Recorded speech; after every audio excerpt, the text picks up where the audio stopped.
চাচা দেখুন 2 দিন আগের পানিতে আমার ধান এখনো একটা পানিও যায়নি, কি অবস্থা পড়ছে দেখেন। আমি কেমন কি আরে বাবা কান্দে কি হবে? আল্লাহ ক্ষতি করেছে, আল্লাহ আবার ঠিক করে দেবে। আমি কিছু এগুলো সব ক্ষতি করে দেবে আল্লাহ। কান্দো না বাবা, কান্দো না, সব ঠিক হয়ে যাবে। একটা লিয়েছে আরেকটাতে আল্লাহ দিয়ে দেবে। আপনারা অবশ্যই দেখছেন যে একটা কৃষকের কতটা মায়া একটা ক্ষেতের উপর। আমি জানেন যে কত কষ্ট এই ঠান্ডা করেছে, তার চোখের পানিটা বুঝতে পারছেন আপনারা।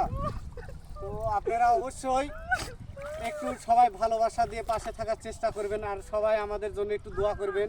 এই যে কৃষক দেখছেন আজকে তার মনের ভিতরে অনেক কষ্ট, এই ধানগুলো নষ্ট হয়ে গেছে সব, এই যে সব পচে শেষ, সব পচে গেছে। খাবে কি একটা কৃষক, খাবে কি? আলুর দাম নাই, পানের দাম নাই, তারপরে এই ধানটা ছিল শেষ সম্বল, শেষ সম্বলটুকু চলে গেল আজ। তাহলে এই মানুষটা বাঁচবে কীভাবে বলেন?